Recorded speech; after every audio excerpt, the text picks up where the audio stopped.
Is going on, ladies and gentlemen? It is your boy Sean Spencer, one half of that dynamic duo that is Let's Talk Football.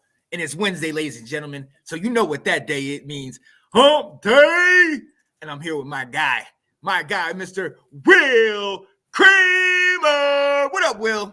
Hey, man, happy Wednesday. Happy February. Holy smokes. Can you believe we're here already?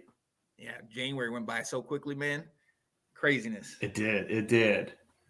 Yeah, we enjoy that. You make fun of me in the summer for being in hot and steamy South Carolina, man. It was almost close to 70 today, so we were having ourselves a grand old day. Nothing could be finer than to be in South Carolina. No, jeez. And you know what happened to us? Will? We were coated with snow, but Will, it was only the snow that a true Virginian, somebody who was born in Northern Virginia, could appreciate. My fiance learned the hard way that as a teacher and or student, just because it snows, sometimes it covers everything but the road. Oh, no. No delays, no kind of weather, anything. She had to go on time. And my fiance, bless her heart, was teed off. Not happy. Because I didn't know that it had snowed, and I'm walking, scrape my eyes, and she's just fuming. And she's like, it snowed. And I was like, oh, really? And I look outside, and the roads are clean. That's clear. And she's like, why are you going to snow? And it's not even going to do it. I was like, oh, I'm sorry, babe. Sorry. That is the worst. Yes. Oh, no. Welcome to our upbringing. Either a completely dumped on or a dusting. Right. That is it.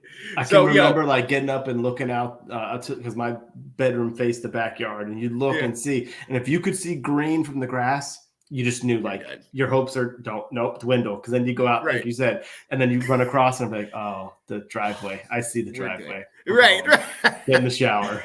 Yeah, and it is funny because it's the way that my house was, like where my window was when I was back in high school. If you get up just a little bit and look over, you'll just see the coating. You'll see that. Yes. I learned the hard way early that you need to get all the way up and look down the road and see if the snow has covered everything. But yeah, man, it's rough. So we get all the cold, we get all the snow and the wetness without any of the hassle of schools being canceled and everything. So she had to go in there and deal with that. Yes. As you know, it's going to be a wine Wednesday for her. So we're here to talk football. So we definitely want to bring it to you. And we have to start here on Washington Football Weekly with a little sad news. One of the orchestrators of the rosters, we talk about roster construction a lot on here. One of the orchestrators of a lot of these Super Bowl rosters that happened with Washington has passed away. Ladies and gentlemen, Bobby Beathard passed away today. And on behalf of the Washington community, we send prayers to his family, all those connected with him. He is a Hall of Famer, an all-around great guy. He was known as the surfer guy. You know what I mean? Just a great guy. He's been around for a while. I think he first started coaching as a scout in the early 60s with the Chiefs in the AFL. Okay. Won a championship with them. Ended up going with Miami. He was a GM, head of player personnel in 72. They won a Super Bowl 72 and 73. Came to Washington in 79, I believe, and then orchestrated all of our titles. And then went to San Diego and even got them to the Super Bowl in 94. So, I mean, he will be sorely missed. But, I mean, Will, what are some of your thoughts, man? What do you think about this, man? Yeah, it's he's a legacy in DC, a legend in DC. Because he has a legacy for what he did to, as you said, construct the team. As much as first off, he found this unknown, he brought in an assistant coach from the Chargers that was not the big, well-known hotshot hire named Joe Jackson Gibbs, who ended up becoming the greatest coach in NFL history. Based on the fact that he won three. Yeah, Joe Gibbs is the greatest coach in NFL history. Let's go. 3 Super Bowls, 3 different quarterbacks. None of them are in the Hall of Fame or in Hall of Fame consideration. I would put Bill Belichick right there with him because it's incredible what he did, what he has built and done in the modern era. But what Gibbs did with those those 80s Redskins was just remarkable. And Bobby Beathard started it. I mean, I was looking here, Grant Paulson, the DC radio guy, in the 81 draft. He started off with Mark May, who was a solid player for us, a member of the Hogs. One of the Hogs, yeah. But in the 3rd round, he drafted Hall of Famer Russ Grimm. Mm-hmm. Okay. In the 5th round, he drafted Dexter Manley. Yeah. Who, when right, was right out there on the field. Right. Field. Absolutely. He drafted in the 9th round Daryl Grant, a contributor, a tackle. He drafted in the 12th round Clint Didier, a contributor in it as well. Nothing, only Redskins fans would know some of those names, but they were contributors. He had a Super Bowl 22 touchdown. Yep. He was the last touchdown of the 35-point second quarter. See, there you go. See, only Washington fans or Redskin fans are going to know some of these names. Right. But Bobby Beathard's legacy was building that those teams and grooming people. He groomed Charlie Casserly to take over, and Casserly kept it going. Casserly was I still think of the fact when Trent Green left and Casserly's like, he's holding the clipboard, goes on NBC4 to George Michael. I've got a plan. We've got a plan. And his plan was Brad Johnson. So he taught Charlie Casserly how to scout the league and kind of know who are up and comers and find those diamonds in the rough. So very, very sad for his family. But, I think he was 86 years old, so lived a full life and again, had a huge impact on the Washington, D.C. area through his efforts with the Redskins. No, absolutely. Absolutely. Born in 1937, as you said, died this year, 86 years old. And I was watching the Hall of Fame enshrinement, and Joe Gibbs walked him out there. And I thought that was just fitting. That sent chills down my spine because it was one of those things that, they both came together. Now, Beathard was just a stop on the way. But like you said, Beathard was the one who said, give this guy a shot. And like you said, the rest is history. 4 Hall of Famers Bobby Beathard was associated with. You talk about Daryl Green. We got Art Monk in that. Russ Grimm, one of the original Hogs, and Junior Seau, the late, great Junior Seau. We also got him. I mean, honestly, it's crazy. And his biggest, obviously he had the success with the Dolphins, the success with us, but I think one of his biggest successes is with that San Diego Chargers team. Yes. He left us and went to the Chargers within 2 years, he had them winning their division. And then within 4 to 5 years, he had them in the Super Bowl. And he took a little known quarterback that played 0 snaps in the 91 season, Stan Humphries, and had him as their leader. And they took it all the way to the big game. Unfortunately, they got blown out, but still he put that team together. And it's just a testament to the man. It's a testament to everything that he worked for, everything that he's built. And like you said, it's lasted. It's stood the test of time. Shout out to him. Again, prayers to his family and prayers to everybody associated with him. But you would definitely be sorely missed. So R.I.P. Bobby Beathard. Absolutely. So we definitely need to move on. And I'm gonna come with this next because this man is not dead. But his career might be. Happy trails, ladies and gentlemen, to one Thomas Brady. Will, from these reports, he's not coming right now to Washington, but who knows? He get in 40 days, he might change his mind and come back. What do you think, man? This is so funny because in a 12-hour span, we went from the news circulating that we could have Sean Payton and in late March with the new owner. And that new owner and Sean Payton may have a deal set up with Tom Brady to come here.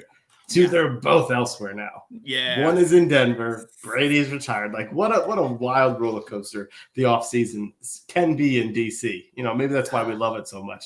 The rumor mill is always churning. But I'll be honest with you on this because I wanted us to talk about this. I hate this. Yeah, I know he went out kind of limping at the end of the season. The Bucs didn't have a good season, but I get sad when the great ones go, and it was time for Peyton Manning when he won the Super Bowl. You could tell, physically he just didn't have it. And, maybe now that Brady came back, I think he had a tough season and maybe he knows I can't perform at the level that I need to, or that I expect of myself. So I can't keep going. But it's just, we saw greatness for so many years. And while he wasn't the same player, this past season with the Bucks, it's just, I think it stinks to see them go. And, it's like, we're going to get to the point where, there are some new talent in the league that are exciting, but they're not at the level of Brady, and no one ever is maybe at the level of Brady. So that's just, plus, honestly, I wanted to see him go to San Francisco. Yeah. I wanted to see him run it. He's a 49er fan growing up. I just thought that's where he was going to get paired. The injury to Brock Purdy, I'm like, oh, this is perfect for him. This is perfect for the team. Now, as somebody that loves with a passion to this day, the GOAT, in my opinion, Joe Montana, I am absolutely glad he did not go to San Francisco, because I don't want Joe's legacy tarnished, or not even tarnished, but I don't need Brady with all that to come over there. But I too am sad, because we got to realize we all love to hate this man, but you truly were seeing just absolute just magic, just magic at work when he did what he did. And now we all like to ask, when did he fall off? And I think that 2020 year kind of fooled us a little bit, because he did have a really great team, but he was the guy that led that team to do it. He wasn't able to get it done. As you saw, he was not invincible a year ago with the injuries to the O-line, and it started to rear its ugly head. And still, down 27-6 in the playoffs against the eventual champions, he had a little bit of magic left in him and brought them back. But this year, like you said, this year was just it was hard to watch. And that NFC South, I mean, they made it like that so that anybody could be in competition for that. So it is getting to that time with Brady that I think you do want to kind of go off on your own terms. I would have liked him to go off last year after Heineke had beat him, but we can't have everything we want. But I just don't want a Brady leaving. Even like you talk about Peyton Manning. We knew it was done. He didn't even play a full season. You talk about last year, Big Ben. Big Ben looked like a shell of himself. He looked like he was pushing the ball out there as opposed to throwing it. I don't want to see Tom Brady end up like Michael Jordan with the Wizards. I don't need that. And I don't know if I want to watch that documentary that's coming out soon about him as well. Yeah. I don't why would you do that? But I honestly, I'm glad that we've got to see him and experienced. We've been there from the beginning all the way up till now and where we're at. I'm just hoping that let him ride off in the sunset. Let's just be gone with it. If that's what's going to happen, roll out. And hey, he is one of the best, if not the greatest, to do it by all the accolades and everything that he's done. So shout out to him. Absolutely. So yeah, buddy. Happy trails, Mr. Brady. So excited to kind of see you go. But then at the same time, Heineke, maybe even Sam Howell, maybe they deserve a shot to beat you. So, maybe stick around. I guess this finally puts to bed the whole him coming to Washington thing. Like I said. He could have been the mentor that Sam Howell needs. Hey, the carpet was being laid out for you, Tom. We were rolling the carpet out, man. We were. That's right. We would have invited you on the show for the first time, and you could have told us anything, buddy. Right. The floor was yours. All right. Well, at least we know now that this kind of pays the path for Lamar. Yeah. We will definitely see. Ladies and gentlemen, we're going to take a quick little breather, and we will be right back.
everybody. Ladies and gentlemen, that is all of the shows for the Let's Talk Football community. Sorry, I had to get a quick little breather, but we need to move on. This is February 1st, ladies and gentlemen, so that means Black History Month. Happy Black History Month to you.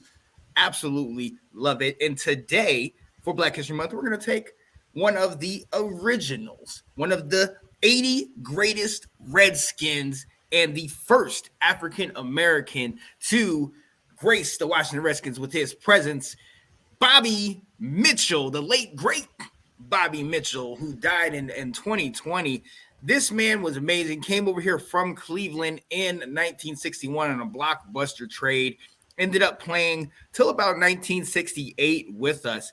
Obviously a Hall of Famer, went from running back to wide receiver. This guy, honestly, when he was in Cleveland, wasn't being considered the next Jim Brown, but that's one of the guys who patterned his game after. And he was, absolutely lethal as a back. But when he came out here, they tried to put him over there, same with Charlie Taylor, but they kept him back at wide receiver.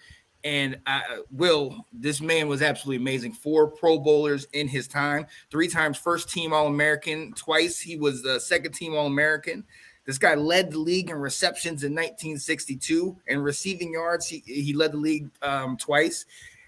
This guy right here went from running back to wide receiver, and not very many people have been able to successfully make that transition. But not only did he do it, but he did it with grace. Obviously, at that time, our owner, George Preston Marshall, was not hiding his disdain for the African-American community. And as a matter of fact, he was the last owner to add African-American players to his team. And Bobby Mitchell talks about how it was difficult at times to deal with that, not being able to eat at the same restaurants or stay at the same hotels as maybe your teammates or whatnot. But one of the things that I love the most, and I've always loved it, is that football is a great equalizer. You know what I mean? When you're on that football field, it's not about you're this, your color, you're that color, what you do offside the field. It's about, I need your help to do this. We both have a common goal. Let's work at it together. And Bobby Mitchell absolutely proved himself. Like I said, one of the 80 greatest Redskins. His number 49 was retired. And this guy is not only in the Washington Ring of Fame, he's also in the Cleveland Ring of Honor. Okay? Bobby Mitchell is absolutely by far one of the top tier wide receivers of his generation. And I hate that I cannot describe how great this tandem was. You've heard about, John Taylor, Jerry Rice, or, you got Irvin and Alvin Harper back when, or those guys but Charlie Taylor and Bobby Mitchell, were almost unstoppable. The fact that we look at the fact that we didn't win Super Bowls in those first couple years, but our offense was just over the top. You got the likes of Sonny Jurgensen throwing it to these guys and Billy Kilmer. It was just so great to go back and look at these guys' talent. Obviously, we were not able to see them actually play. They retired years and years prior to us being born. But looking at the old footage of just how unbelievable the things that they were able to do on the field at that time. Come on now. So shout out to Bobby Mitchell, the late, great Bobby Mitchell, number 49. You were definitely well missed, and we will definitely shout you out on this first day of Black History Month. So I love that, man. When you hit something that I think is something that's easy for us to gloss over in 2023 is the fact that he went from running back to wide receiver, because the way the players are built today and the way the game is played, space and speed, we're kind of like, Curtis Samuel, look at him. He's taking handoffs. Debo Samuel, some of these guys are positionless. Antonio Gibson. But back in that time, it was a different type of play. It was a little bit more traditional and probably a little bit more of a pounding running game. Mm-hmm. So the fact that he was able to do both and excel at both shows how the type of athlete he was. And the words escape me, just how a superior athlete that he was. And the other thing is, you mentioned, the owner, I think we said this last year, is because that owner, George Preston Marshall, was not going to draft an African-American player. And so we traded that pick or that player that was drafted to Cleveland, and that was Ernie Davis. Yeah. Having leukemia and never, panned out. And so that, Bobby Mitchell became, historic in that aspect that, with that trade, because he became a legend here in DC, and that, everything that came with it might never have happened had we not had that trade. Oh, absolutely, absolutely. In the play, he always, I have always been somebody that loves watching the older films and the older videos. NFL films with Steve Sable as he was another teacher of mine when I was growing up, because I was watching all of those. But one of the things he would talk about is that coming back to play Cleveland, he just, all he wanted to do was get that shot to just show, Paul Brown, you messed up. You never should have let me out of your sight. And he said, there was a play where it was a crossing route. They hit him across the middle, and he was running towards the Cleveland sidelines. And he said there was a guy there, and he said he did a little quick stutter step and then kind of got around him, and it was right in front of Paul Brown. And he said he kind of hit him with a glance and then took off down the sidelines. And he said that moment for him was it. That was the moment that it was like, yes, I am well worth it, and I am everything that as advertised. So shout out to him. Like you said, the late, great Bobby Mitchell. But that is your Black History Month fact.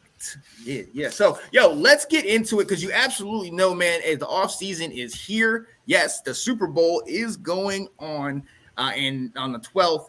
We are not in it, but it's the Chiefs and the Philadelphia Eagles. Will definitely try to give you a little 2 cents about that, maybe next week, just, play around, see who we think is going to win it. But right now, the offseason's going, the college football season's over. So now we got the Senior Bowl. We got a lot of these prospects coming up, and we're taking a look at them. So let's dive into the Senior Bowl, but mainly our some of our coaches over there, and Jennifer King over there, and Ryan Kerrigan, and some other guys yeah. So the Senior Bowl is happening right now in Mobile, Alabama. They're doing some of their their organized practices and whatnot, and we're getting a really close look. We've got our scouts are down there, Martin Mayhew, Marty Herney, and Eric Stokes, another one of our scouting directors, plus a couple of the other area college scouts are all down there. So they're all looking, but we've got 3 coaches: assistant running backs coach Jennifer King, assistant defensive line coach Ryan Kerrigan, and assistant offensive line coach Travell Wharton, all participating and coaching these guys out there, which I think that's a huge advantage. One, it's a great coaching opportunity for them. It's a great networking opportunity for them. I mean, this is, we talk about in the league when coaches get hired, how much connections there are,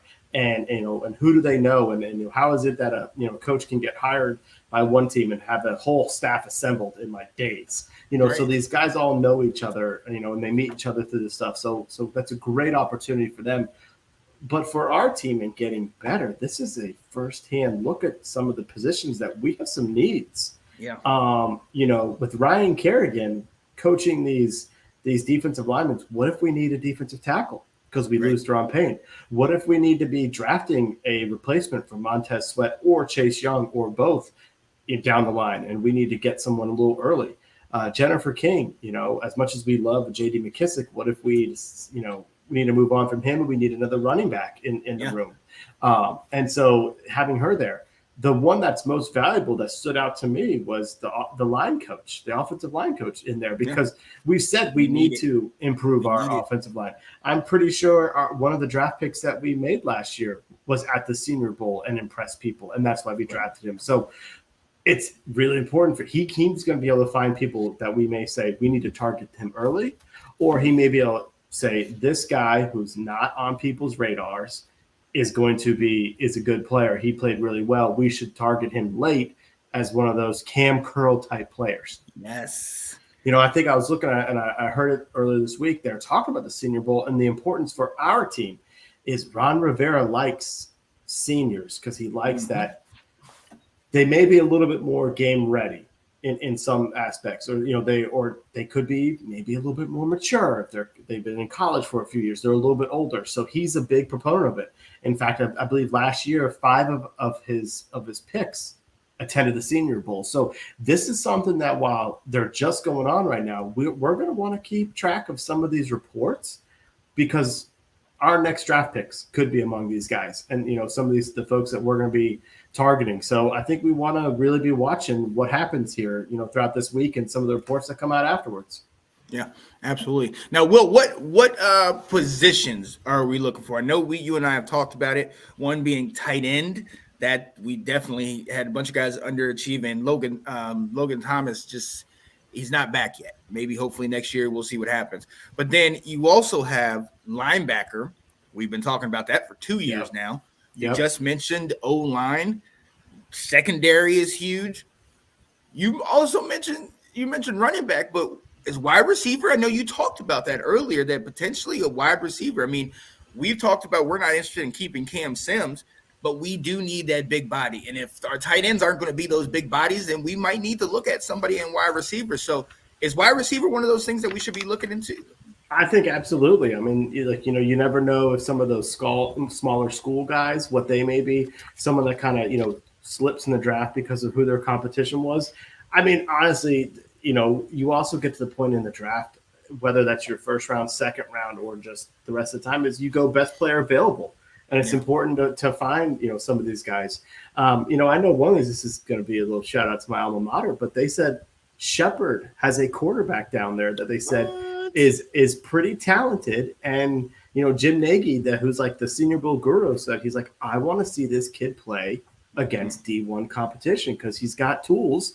People are just going to be scared of him because who he played with. He's like, he could be someone that is a draft and develop down the line, Right. So that's, so it absolutely, I don't think there's any position that's off the table, necessarily, but, some of the coaches we have down there are at positions where, hey, we really need you to be paying attention to who stands out to you. We could use some upgrades there. Oh, absolutely. Absolutely. Now, I will say this. I wanted to say all draft picks are crapshoot. I don't believe that. I believe that sometimes if you're able to fit these guys in the system and you have pieces already in place, you can work it out. But if the guy's in there and he's supposed to be the changer by himself and you didn't have stuff to begin with, it could be a crapshoot. We'll see. And especially, quarterbacks, a lot of that stuff is dependent on the system to see. So we'll definitely see. But, I mean, are there any names that you're looking at? I know we were talking about different positions. I know for me, one of the positions you mentioned is running back. Brian Robinson took a lot on him this last year, and he didn't even play the full complement of games. Then on top of that, Gibson, he was injured later in the season. So it's kind of like, we know Gibson's more nimble, more, swift, get him in space. Robinson's our bruiser. Do we look at another bruiser? A couple guys that crossed my mind were somebody like a Chase Brown from Illinois, a big name running back, or what's that? It left my mind just as soon as it popped in there. But looking at somebody that can carry the rock and potentially take carries away from Robinson, but give him a breather. Obviously, the injury, the whole gunshots and all that stuff to the leg, we were always on kind of borrowed time with it, because it's like eventually it's gonna show it rear its ugly head. And towards the end of the season, you saw how, it really took a toll on him. So in order, just like what we did for Gibson, let's bring in somebody to maybe take some, give some carries to somebody else to get them a little, keep them fresh. Because like you said, McKissick and, Jonathan Williams maybe, and then you got, Patterson. These guys are all, they're not even stopgaps. They're just guys, okay, bring them in. Let's bring them in for preseason. Let's see what they got. And it's great if we get anything from them, but we're not expecting it. Why not bring in, for those three guys, you bring in a Chase Brown, just bring in somebody that can run the rock consistently and has fresh young legs, So that's one of the guys I'm looking at running back. Are there any guys along the line, tight end, maybe from your school, Maryland, that you may be thinking about? Yeah, look how excited you get. Yeah, man. Hey, Maryland has good skills players. Who was the best tight end in the NFL? Rookie tight end in the NFL last year. Oh my Who called goodness. it? Who called it on this From show? Maryland, this guy. Whatever happened to your guy Funk for the Rams? Whatever happened to him? Well, he tore his ACL. Yeah. I don't know if I don't know what happened there, brother. But yeah, no. So I don't have names necessarily that I'm going in that I'm curious about. So I will be most interested in the reports afterwards of who flashed. Yeah. But I am very much interested in the offensive line, in particular the tackles, to see if that's a possibility in the first round or if there's somebody else. Finally some Ram talk. That I'm also interested in the corners, corners and linebackers. Those are the, offensive line, corner, and linebacker, like the three positions I want to see us make some improvements on and through the draft. And so that I'll just be kind of looking out there. I did hear you're right. I like to see how players from South Carolina do, from Maryland, and from Wisconsin, because those are about the three schools mostly that I follow in college. And there's a player from Wisconsin, the defensive tackle, Keanu Benton, that they said he's been unblockable right now. So, I hear that, I'm like, do we need Jerome Payne? Do we need Jerome Payne? Do we use our third round compensatory, fourth round pick for Benton? And what I think is so interesting on here is this is the part where what we don't know is what scouts see and how that changes their big board. Exactly. Because I can remember from the Senior Bowl, we found a couple names that we liked. We really liked it. Troy Anderson, that we talked about. There was a few other names who were like, oh man, these are some good players. And when we would do these mock drafts, they would be available in the third round, in the fourth round, in the fifth round. And you could just wait. Oh, there, got my guy that I wanted the whole time. Right. And then come the actual NFL draft, Troy Anderson, second round. Leo Chenal, third round. What's the dude? Chad Muma, second round. Mm-hmm. So these scouts saw something there. They value the Senior Bowl. It's not just Ron Rivera's staff. The other scouts really do value what they see there and go after it and pick those guys earlier based on what they saw. So it just always makes for what the draft is such as Scott said, it's a crapshoot in the draft on where people are going to go, and you really have no idea what people are valuing. So it's just fun to kind of get a chance to know some of these guys. Oh yeah, and ladies and gentlemen, today was the first day of Senior Bowl practice, so these guys are still getting it in there. They're still learning the system and trying to figure out. I mean, a lot of times these guys are taken out of their comfort, which has been whatever regime, whatever offense they've been running, and they're put into here and just, hey, go. Let's, what can you do? So there's a couple guys that maybe in some of the positions we're looking at that I have kind of looked at over time. For one, obviously, I know you're not a Texas fan. I am. They have a linebacker named DeMarvion Overshown. He really showed up in that Alabama game where he was blowing up the middle. He was really congesting that running game and everything like that. Another guy, it's called Carlton Marshall. He transferred to Troy a year ago and led, I believe he was at Arkansas State before, led them in tackles, came to Troy as a second-team All-American, I think, if not first-team All-American. One of these guys that's kind of gonna fall a couple, we'll see how he does, with everything that's going on. But he was one of those guys when you look at it on tape, every time they ran the ball, every play he was always in the play. He was always one of the first guys there to get the tackle, to blow up the play, to do that. So having some of that where it's more of a react where he can just move, we'll definitely see. I like that. Also for wide receiver, we talk about that height. Two guys that I've been looking at all year. One didn't really do great. One did a lot better. Actually, both of them did a lot better the year before. Dontavion Hicks out of UVA. He's a big 6'4" wide receiver. Balled out a year ago when he had Brennan Armstrong was his quarterback, and I mean he got him and another guy on that Virginia wide receiver staff had over 1,000 yards, and Armstrong was throwing it all over the place. And then the other guy is Brock Purdy's old buddy Xavier Hutchinson out of Iowa State. Bigger guy, bigger body, can move up and down the field, could definitely take the top off, but a big body that we can use potentially in the red zone. Yeah. So again, this is the first couple of days of practice. We're not really seeing much. Kind of looking at some of these bigger, taller corners and safeties. what can they do? How can they move? You know what I mean? Like, can they play zone? Can they fit in our system? Kind of what we run. So I love that they're all out there, and we will definitely see, kind of what happens going forward.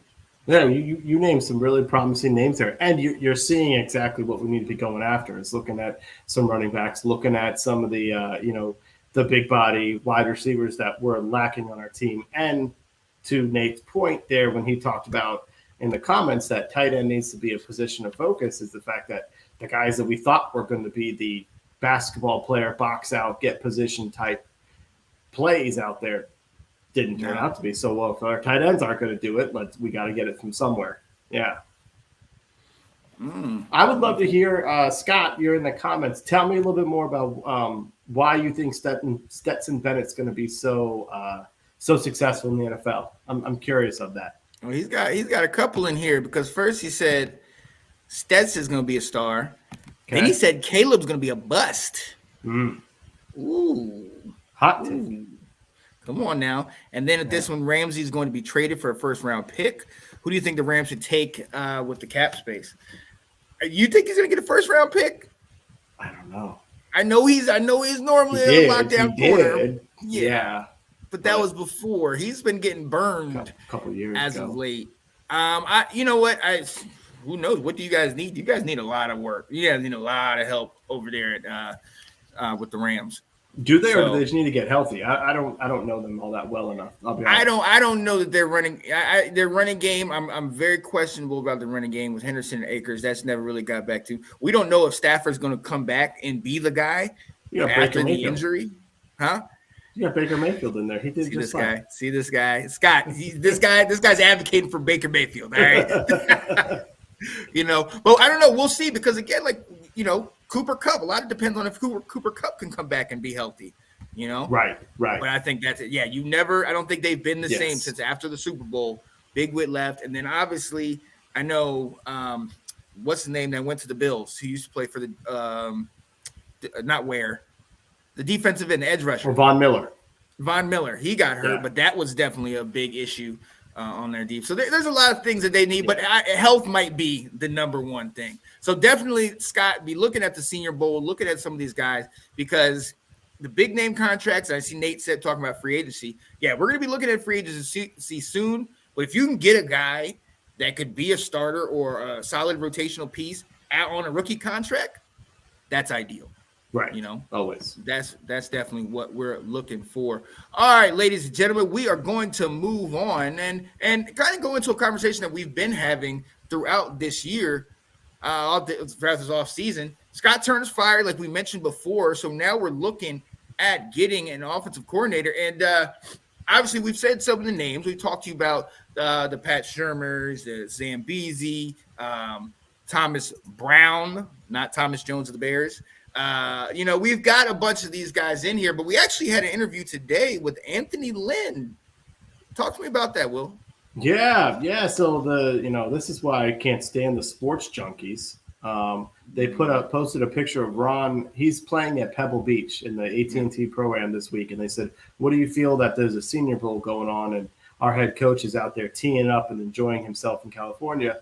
Lo and behold, Ron went up and spoke with the coach of the San Francisco 49ers, who are based out of Palo Alto, which is not that far from the Monterey Peninsula. So it kind of worked out itself. Maybe that was coincidence, maybe not. But we briefly talked about Anthony Lynn as a possibility. Yeah. And one of the things we weren't sure of is if the 49ers would grant him the opportunity. You really can't block a lateral move. So you can block a lateral move. You really can't block an opportunity to move up. And so going to an offensive coordinator would be a step up for him. So there was some conversations with him. Sean, you and I had some that piqued our interest when we heard this rumor last week. I looked into Anthony Lynn a little bit, and he was Rex Ryan's guy when Rex Ryan was the head coach. He was the position that he's in with the 49ers right now as the assistant head coach and running backs coach. He had a guy named Chris Ivory doing just fine in the Jets. Who was Chris Ivory, honestly? What he was able to do. And he followed Rex Ryan to Buffalo when that ended as well. he's been around a few other places, the Lions in 2021, Niners this year. He was, the head coach of San Diego and got fired when we all kind of, weren't so sure he should have been fired. But so I think he comes with a strong offensive background, a very strong running game background, a lot of success with the running game. And I think, coming this past year, under Kyle Shanahan, who I can't stand, but everyone, anoints him a genius. I think it's good that he hopefully learned a thing or two under Kyle and some new ways of thinking in the running game and how the running game complements the passing game, that type of stuff. So I think Anthony Lynn is a very intriguing coaching candidate. I'm excited that we had a chance to talk to him. Yeah, I absolutely love his history. I love where he's been, the success that he has had. And it's a solid choice. It's not somebody new and fresh. Everybody wants to get that new, fresh thing. Sometimes it works to get somebody that knows the system, that's been around different organizations, so they know kind of how to fall in line and get a feel of how everything is going. So I'm eager to see. There's a lot of other names out there we've talked about. Obviously, Eric Bienemy still playing right now because the Chiefs are in the Super Bowl. That's a name we've been talking about. Nathan saying Byron Leftwich. He's another name that's been kind of out there. There's been no contact, it seems like, from the Commanders. Right. It doesn't seem to have much of an interest. Yeah, we've mostly been focusing on who they're actually talking to. Right. But it's kind of interesting that there's been, as of right now, zero interest in Byron Leftwich. He was at the Wizards game the other night too. Yeah, because he's from the area. But like you said, I mean, both parties just might not be interested. Like, not everything works. Not everything fits. You talked about it. Frank Reich was one of the ones that, turned us down. Then sorry. Yeah. And now we know, I mean, he's obviously in Carolina. He's not that far, but I mean, absolutely. Look, well, let's be honest though. Why is Byron Leftwich maybe not a candidate? What connections does he have to Ron Rivera? That's what Ron's all about. Yeah, he's all about who he knows. We talked about Eric Bienemy, and Ron trusts Andy Reid. He coached, with Andy Reid, or he was very familiar with Andy Reid. And so it's, Ron could very well call up Andy and say, I'm interested in Eric Bienemy. Can he do a good job with me? That type of stuff. There's been, Bienemy's got a lot of suitors right now. I think Baltimore's reached out to him, showing some interest. People I think are so surprised that he would potentially leave Kansas City. And they're really surprised the fact that, this is lateral. He's already an offense coordinator. But Bienemy knows he has to get out of Andy Reid's shadow. It is a well-known fact that this is Andy Reid's offense, that you are kind of doing what he says. And Bienemy needs to be getting out of that, because he needs his play to do the talking for him, because he has interviewed for head coaching jobs before and has not gotten it. He didn't get the Texans job, and everyone thought that last year he was the shoo-in. They picked Lovie Smith. I'm sorry, but that's not that inspirational to pick to me as a coach. And so if Bienemy couldn't get that, there's something going on with his interviews, in my opinion, that are preventing him from getting head coaching jobs. So he needs to get out of Andy Reid's shadow to go somewhere. And I mean, we aren't the best location, and there are people that are concerned about, the potential upheaval of coaches. But Bienemy may look at this and say, Terry McLaurin, Jahan Dotson, Curtis Samuel, Brian Robinson, I can work with that. I come from a system that made a rookie quarterback look really, really good, that can simplify things. I can work with that. So there are some pieces out there that we have that someone like Bienemy, who may only need 1 year to prove himself, that he could say, I can do that. Washington is an attractive place for me. So you never know. And I respect that. I respect that people are trying to push for him to get it. He's a great mind. He's got all this and all that. But I don't know. And I've always kind of argued back against that, is that he's got a nice little setup. And I get you want to be your own coach and your own man and all that, and that's fine. But I think a lot of it is determined on, well, I've seen coaches leave after they win Super Bowl, so that's not saying anything. But I think it is dependent on that. If he wins another Super Bowl, why am I trying to go potentially somewhere where I'm going to have to rebuild just to say I did it myself? I get everybody wants to move on and be that next thing, but he's got a sweet gig up there. And I mean, they're right back in the hunt. In the last 5 years, they've been 4 AFC championships. They are always at the top, and I just don't know that you want to leave that to come somewhere else. But I get it because that's what everybody does. The next coach, the next guy in line goes on. But I always thought he was smart for staying, and right now, I mean, they're still playing in 2 weeks. Yeah. You know what I mean? So yeah. I think there's something funny about the contract that he's been signing. He keeps signing 1-year deals. I don't know. That seems something fishy to me. I almost wonder if there's something going on there with him and Andy Reid, if they're not looking to part ways. And I'll be honest, I think he's the leader in the clubhouse. Because why did we interview Pat Shurmur and Ken Zampese 2 weeks ago, and it's been radio silence since then? Right. I mean, Ron has done his due diligence in canvassing, and he's gotten enough to follow the diversity rules that are out there and diversity opportunities. So if we're still waiting, and it's now Wednesday, we're now midweek of the week in between when some of this stuff can happen. Part of me feels like Bienemy's the guy he wants. He's just waiting for the opportunity. We'll see.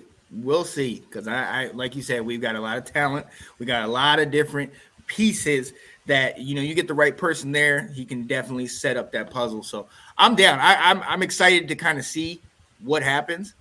We got Nicole saying, yeah, Byron Leftfoot, you were looking him up. You said great. I don't necessarily agree with this. I think great coaches can make mediocre players great. But great players can make coaches better, absolutely, because some guys are just that great as players. But I think it's the other way around. But let's move on to this thing because we're talking about it. We're talking about looking at guys in the Senior Bowl, and last year, like Will alluded to, we were there and we saw a number of guys and we made a number of picks. And no, ladies and gentlemen, it was not just that glorious fourth round pick.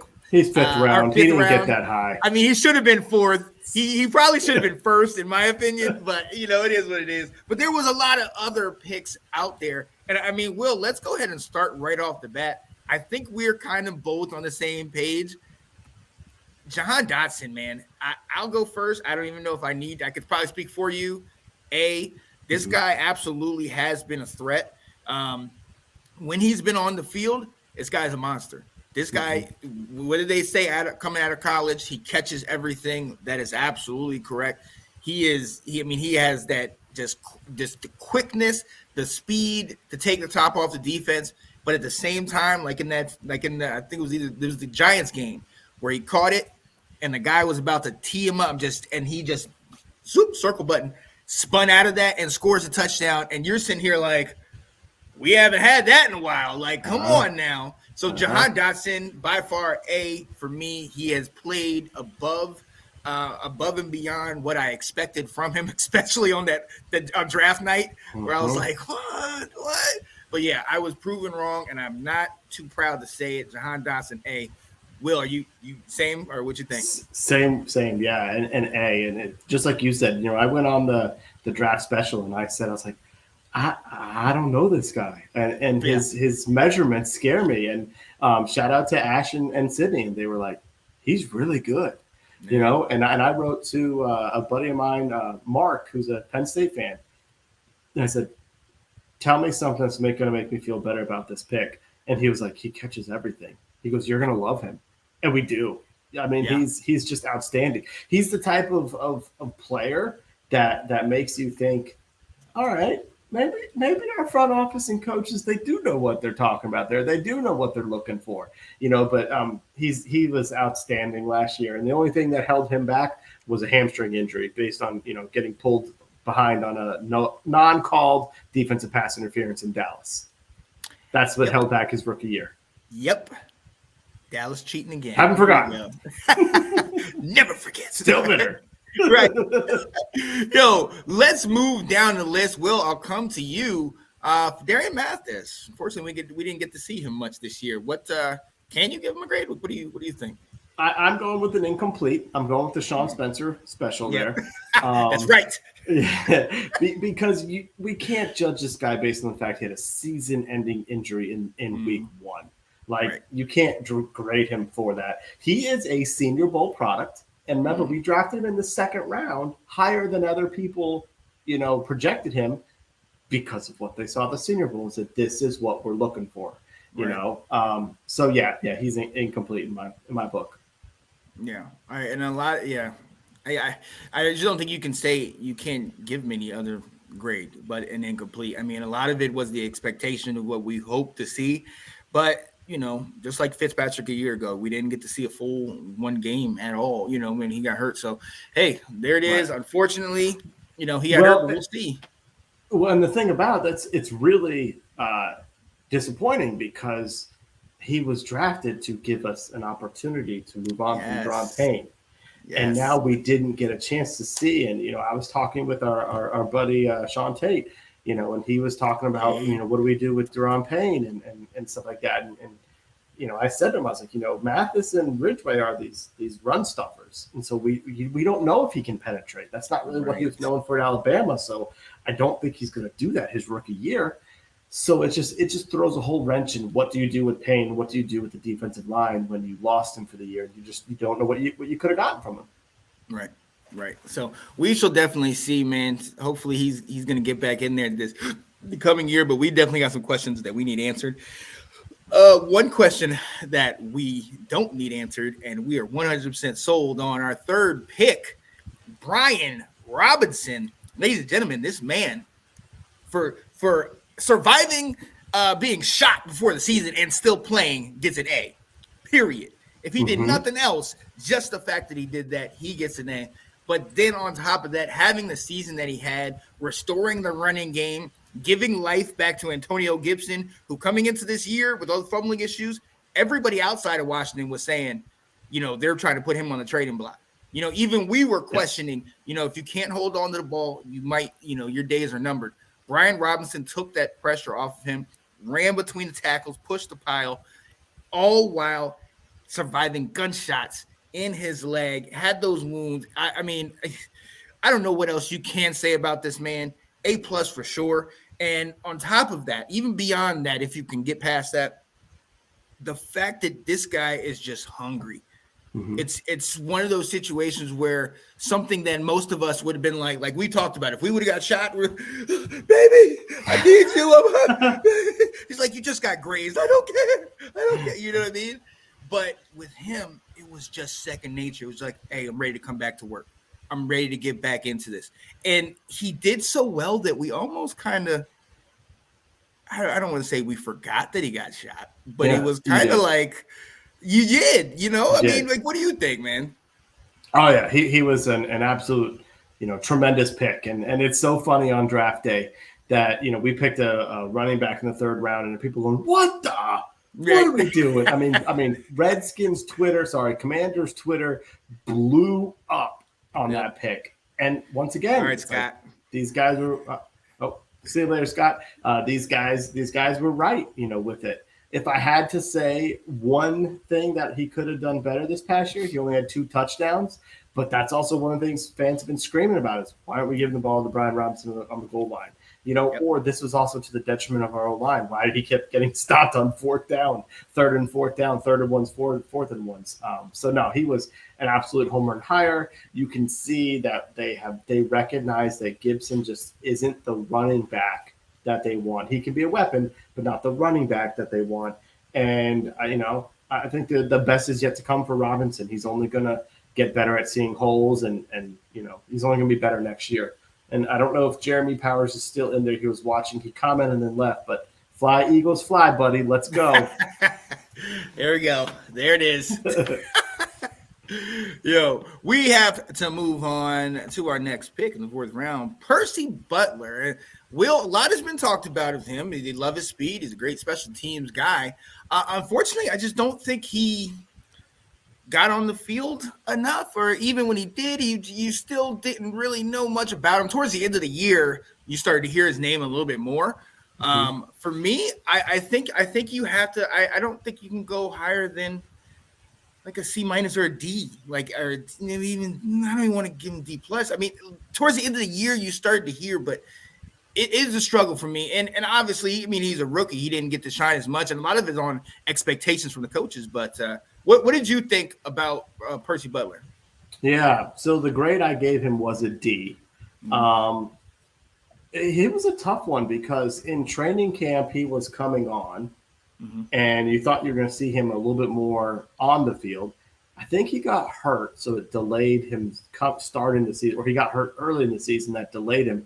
And then he kind of came on, as you said, late in the season. He was a very good special teams player, and there was the grades of the draft, reports on him was saying this guy's a special teams guy, and that was right.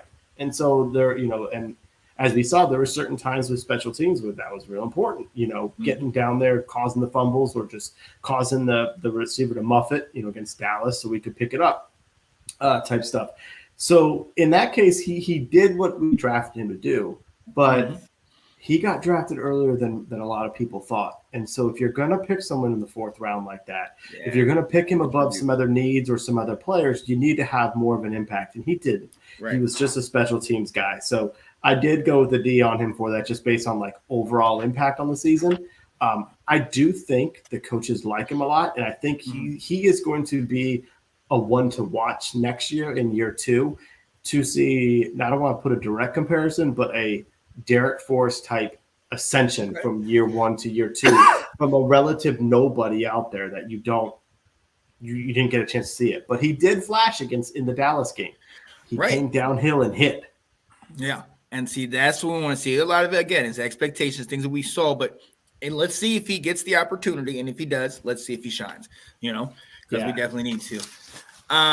Moving right along in the place that I know Will is going to be surprised with, I'm going next. Sam Howell. We know how much I loved that he was here and that he came here. Will, I'm going to be very honest with you. He didn't play until the last game of the year. He played because the season was over, and they wanted to see what we had. The Cowboys really didn't play that game. We had a lot of our backups in the game, and up until that point, most of the things that we had heard was that he's not picking it up. He's a long ways off. Now, I will obviously shout out to my guy. He did what he had to do against our arch rivals. That's always good. But I'm not going to sit here and I'm extra critical on him. You know how I am with Bienemy. I give Sam a D. And the reason I give him a D, because he played in a game, so I'm not going to give him incomplete. He played good in a game, so I'm not going to give him an F. But still, there were some things that I definitely sat there and was like, wait a minute. Even in that Dallas game, there are certain plays where you're just like, there's certain when they ran the option, and then he totally just cut it, like he took one step and then cut it inside. That's not going to work on a defense that actually is scheming and game planning for you. That stuff's not going to fit. It's not going to work itself out. So I like that games. Well, right. And I like that he was able to do that. I'm glad for what happened from it, but I'm not naive to think, okay, this guy's a champ. That's going to, translate into wins on the field and all this stuff. Like Dallas was in the playoffs. I just don't think you can take away the whole situation from the start and from his start against the Cowboys. So with that being said, I got to give him a D.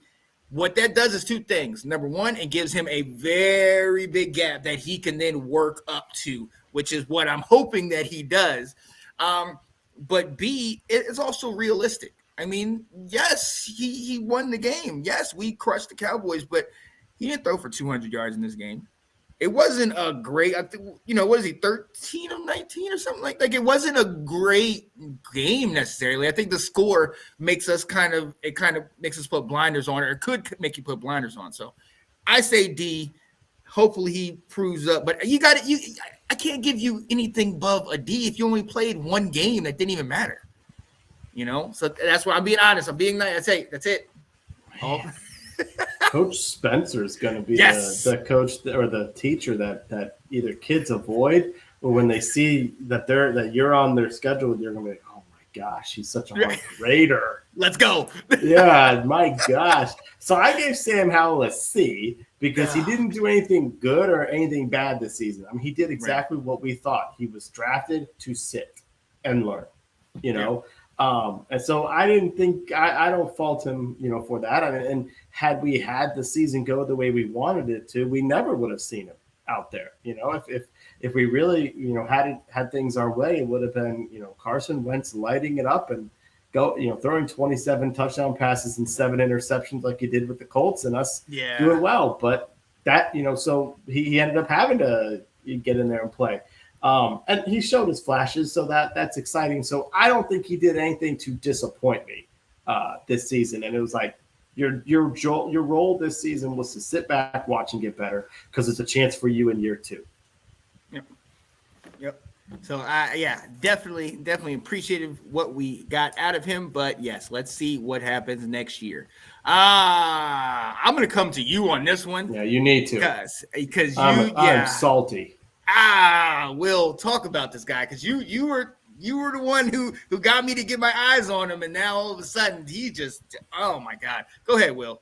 Cole Turner made me look dumb in this offseason because I give him an F.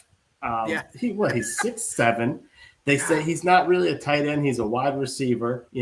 He was the exact type of piece that we thought what we were looking for to stretch the defense. We thought he would be Carson Wentz's Dallas Goedert, Zach Ertz type player. We thought he was this next something coming, and he had some injuries in training camp that slowed him down. But he had 2 catches this season. You're coming in here as a pass catching reputation, and you have 2 catches, which means and 9 total targets on the season, which means you're not getting open or they're not looking your way. Like means they don't trust you either. Mm-hmm. So he was a massive flop.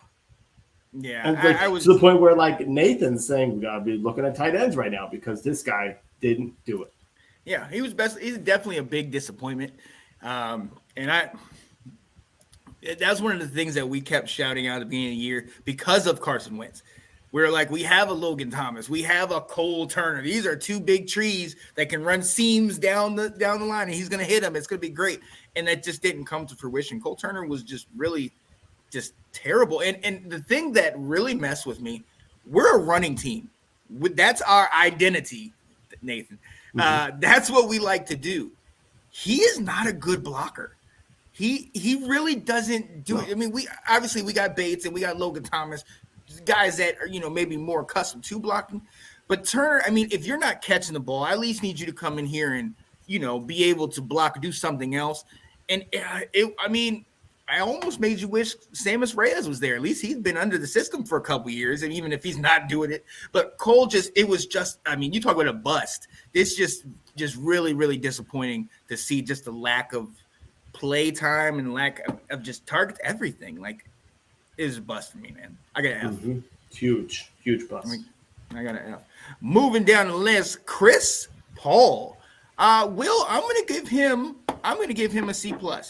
And the reason I'm gonna give him a C+ because he only played in just the last one, right? Yeah. Just that last game. But what we saw in him, and I know this is it's not fair. Sam Howell gets a D. He gets I'm grading Sam Howell on a steeper curve than the rest of these guys. Yeah. But I give Chris Paul C+ because what we saw in him in college and what we've been telling about him is that he's a big guy. He moves guys around. He's, he plays that interior well. That's what we saw in that game. They still had their starters in there, albeit they might not have been playing up to par, but he was bullying those guys, and it really looked good. And that's something that's like, okay, we talk about needing O linemen, especially when a lot of these guys that we've had keep getting injured and we keep having to replace them. Cosme, Chris Paul, these are the type of guys that we can potentially put in there. And if we get them in the system and get them going from day one, now we're starting to build these lines. I'm sick and tired of them saying Dallas and Philly and San Francisco and all these guys have these great lines, and we can't keep a daggone starting 5 together for more than 3 weeks.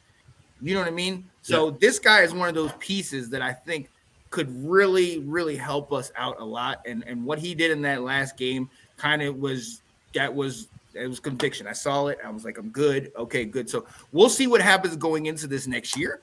But for me, I got to give him a C+. What do you give him? Yeah, I like your grade there. And I only gave him a C, but I like your thought process there. Because the whole thing, he was drafted just like Sam Howell. He was drafted to sit, watch, and develop. Right. And then when he was given an opportunity, in the Dallas game, he really did play well. And there was a lot of talk from our defensive line in practices, not only that week, but leading up to it. They're like, this guy can play. this guy's kind of challenging here, So I do think that's a great use of a I think he was a 7th round pick, 6th or 7th round pick, late round pick. That's a terrific use of someone that shows potential, but which at a even if his ceiling is to be a backup guard or someone like a Wes Schweitzer in the 6th round, 7th round, that's fantastic to get to be developed. If he can be anything more than that, that's even better. So I think there's some real potential with this guy. There's some real intrigue that so I think they did a good job with that because we only have such a small sample size. I can't praise him too much, but again, he's another one of these. Year 1 was meant to sit. Year 2 is when we're want to see, is he a starter potential? Is he the top backup guard? That type of stuff. So it'll be interesting to see how he does. Yeah. So definitely look forward to him in this offseason. And our last late round pick, Christian Holmes. Well, what do you think, man? He came in towards the end of the year, but he came in due to injuries, and he did what you asked him to do for the most part. I don't think it surprised you what he did. What do you think? Yeah, I think he struggled a little bit on the playing the actual position of cornerback. There's no secret that the Giants went after him in that first game. Was that Darius Slayton? Did he catch that one long pass? If it wasn't Darius Slayton, it was the Holmes guy. But they had a 53-yard pass. Hodges against it was Christian Holmes. They targeted him. So they saw something there. So he did struggle. He was not ready to be on the field as a starting corner or the backup corner like he had to be. So in that matter, but he also, same thing. He's a 7th round pick. He was drafted to be a special teams guy. He was on the outside burner, week in and week out. He prevented Troy Apke from making the 53 roster. So that's got to be something right there. So I guess because he did what he was supposed to do and got a little bit of experience out there, albeit not doing that well, I did give him a C+. I felt like he was always around the ball when the guy was fair catching it. So I felt like he was, again, I thought we had a good special teams unit, and he was a part of that. So I think he gets a little bit of credit for that. So I gave him, I went with the C+. I was kind on this one. I think a lot of it has to do with the fact that he was a 7th round pick. Right. And I gave him a C. Because, like you said, he was in there, and he was, like I said, he was as kind of expected. Like, he didn't do great, and when they picked him, they came after him. But like you said, later in the season, you can see that he was starting to get it. You would see that he was kind of, like you said, he's around the ball all the time on special teams, but he was also starting to, he knows where he's supposed to be. He might not have made the tackle or made the play on the ball or whatever, but he's there as opposed to just looking like a deer caught in the headlights. Yeah. You know what I mean? So, and the X factor, you nailed him on the head, as a 7th round pick. The fact that he was the last pick and got any kind of playing time. I mean, you never want to see this type of guy get playing time because mainly they're supposed to be a special teams. But obviously, if he gets in there, that's injuries and this like that. But with that being said, he went in there and he's better than William Jackson. Right. You know what I mean? He was, so he fit in the system and everything like that. So I got it. I'm going to give him a C, just level it out. But a lot of it is expectations of what we can hope to see from him in the coming years. But like you said, between him and Chris Paul, and then you go back to a year ago with Cheeseman, who I think we got in the 7th, like we're making use out of these late round picks. That's what successful teams do. The later round picks, they're making use of them. These guys are playing solid contributors to the team. So that gives me a lot of hope seeing that going into the 2023 season. Yeah, James Smith-Williams was a 7th round pick. He's a big rotational defensive player. Casey Tuhill we picked him off from the Eagles drafting him. It's like those are important to have. You have to build your depth to the draft, and as you mentioned, playing the salary cap game. This is important to, you're not expecting to get Cam Curl starters, every single draft, but you have to get guys who can plug and play when needed, and that's important. And I just got to tell you, man, that hat is so good. I am so jealous of that hat. It's so sweet. Love it, man. So sweet. Love it. Shout out to my sister Shannon Spencer. Hooked me up for Christmas. Yeah, she did. I was like, yes, I can dig it. I can absolutely dig it. Look, so ladies and gentlemen, that is our 2022 draft grades. Let us know what you think, kind of how you feel. We'll definitely put these up a little bit later on the YouTube channel just to kind of, hey, give us your opinions and kind of what you're looking for into this coming draft, because we want to continue to make progress and get contributors on these rookie contracts. So, yeah, buddy. So, look, ladies and gentlemen, we appreciate you being here with us on Washington Football Weekly. We appreciate you every Wednesday coming and joining us and talking football. Join us next week. We're going to talk more about this offensive coordinator search if we don't pick Maybe one we up got in someone. the time. Yeah. So, we're definitely going to get into that conversation. So I'm excited about that, Will. I'm excited to see what happens. We need some finality. We really do. We really do. And I think what John Keim said it, I've been listening to a lot of his pods and Grant and Logan Paulson. But John Keim said it. We got to be patient, but in a hurry. Let's get our guys in here. Let's get that finality. So we're not constantly like, okay, what's happening? Okay, is this let's not wait to the last minute. Let's go ahead and make this things happen so we can start going towards the future. Is that Anton? Is that Anton? I think so. Anton, is that you? What up, my friend? Let's see here. It's Anthony. Oh, what up, man? Cox, we coming for you, Anthony. We got ourselves a 5-star. Here we go. Spencer Rattler, Stetson who? Here comes Cox. God. Don't worry, Anthony. This man knows what's going to happen to him that first week of the season. He knows Tar Heel Nation. Do you want that? Let's go. Oh, we're coming for you. You have no offensive coordinator. Don't worry about it. We got Drake May, baby. You got the Heisman candidate coming to you're playing against. Like, good luck. No, you're playing against that. We have nobody thinking about no Spencer Rattler. Oh, you know what, man? We're gonna crush that kid. I can't. This is a Washington show, ladies and gentlemen. Look, we appreciate you being with us. Shout out to Anthony coming in the comments. Definitely check him out. I think he'll be on NFL Edition tomorrow. I know he's on the roundtable. Stay tuned. We got more stuff coming. I'm gonna hop off here, and then I know the NFC South show is going on, so I'm going to hop off there and do a little double duty, talk about some Panthers. You come, Anthony. No. You just wait. The run is ending. Oh, man, that's going to be great. All right, man. Ladies and gentlemen, we got to let you go. For me, your boy Sean Spencer, my guy over here, Mr. Will Kramer. Hey, we will see you next time. We appreciate you being with us. And peace, people. Stand up, left